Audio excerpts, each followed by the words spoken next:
Welcome to the One Year Bible, December 6th. The Old Testament reading, Hosea chapter 4, verse 1 through chapter 5, verse 15. Hear the word of the Lord, O people of Israel. The Lord has brought charges against you, saying, there is no faithfulness, no kindness, no knowledge of God in your land. You make vows and break them.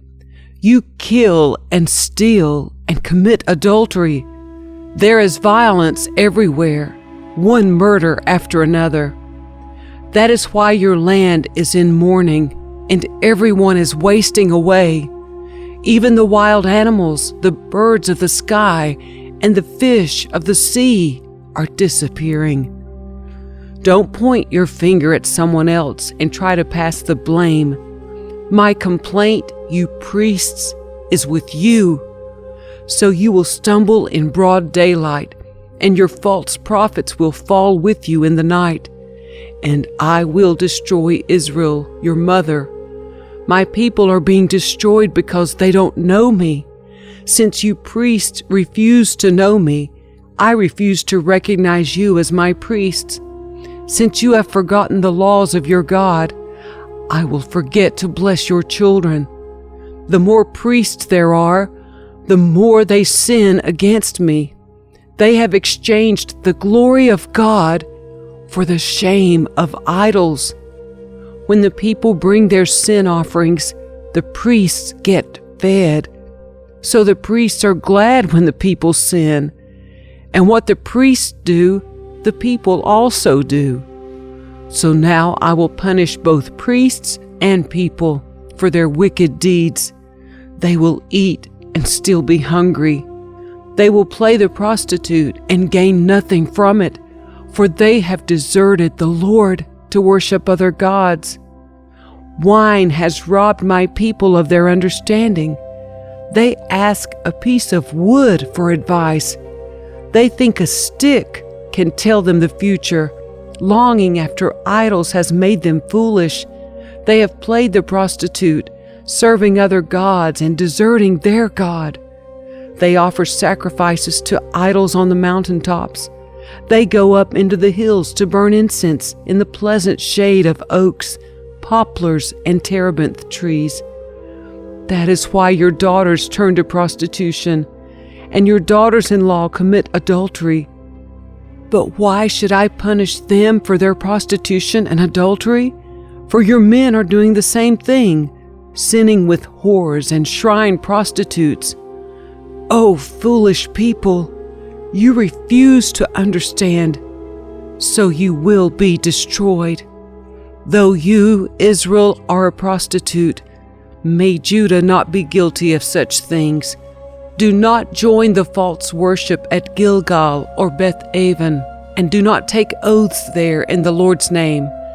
Israel is stubborn, like a stubborn heifer. So should the Lord feed her like a lamb in a lush pasture? Leave Israel alone, because she is married to idolatry. When the rulers of Israel finish their drinking, off they go to find some prostitutes. They love shame more than honor. So a mighty wind will sweep them away. Their sacrifices to idols will bring them shame.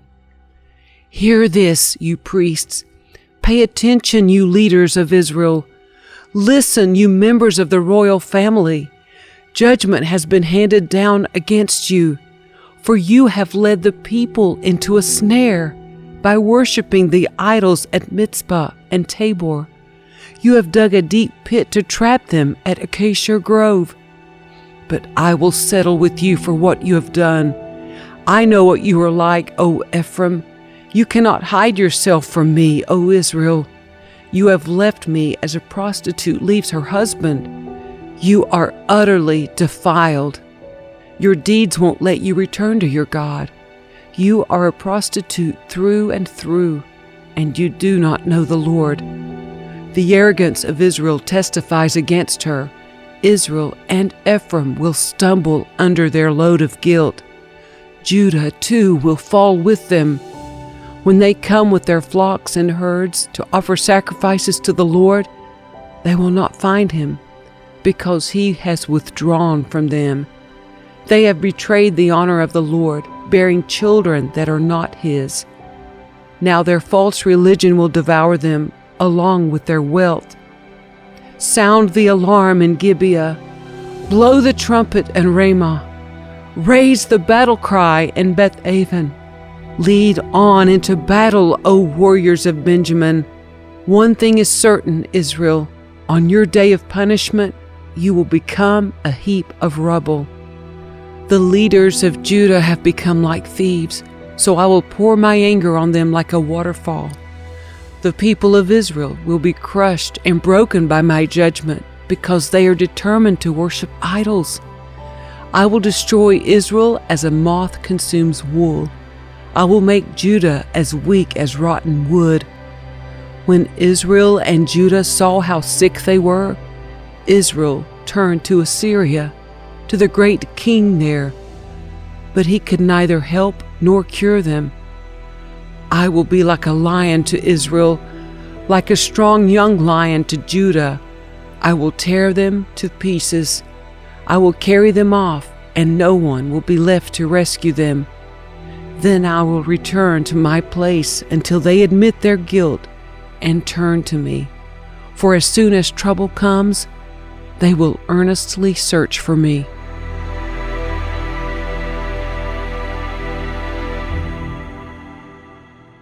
The New Testament reading, 2 John, chapter 1, verses 1 through 13. This letter is from John the elder. I am writing to the chosen lady and to her children, whom I love in the truth, as does everyone else who knows the truth, because the truth lives in us and will be with us forever. Grace, mercy, and peace, which come from God the Father and from Jesus Christ, the Son of the Father, will continue to be with us who live in truth and love. How happy I was to meet some of your children and find them living according to the truth, just as the Father commanded. I am writing to remind you, dear friends, that we should love one another. This is not a new commandment, but one we have had from the beginning. Love means doing what God has commanded us, and He has commanded us to love one another, just as you heard from the beginning. I say this because many deceivers have gone out into the world. They deny that Jesus Christ came in a real body. Such a person is a deceiver and an antichrist. Watch out that you do not lose what we have worked so hard to achieve. Be diligent so that you receive your full reward. Anyone who wanders away from this teaching has no relationship with God. But anyone who remains in the teaching of Christ has a relationship with both the Father and the Son. If anyone comes to your meeting and does not teach the truth about Christ, don't invite that person into your home or give any kind of encouragement. Anyone who encourages such people becomes a partner in their evil work. I have much more to say to you, but I don't want to do it with paper and ink, for I hope to visit you soon and talk with you face to face. Then our joy will be complete. Greetings from the children of your sister, chosen by God.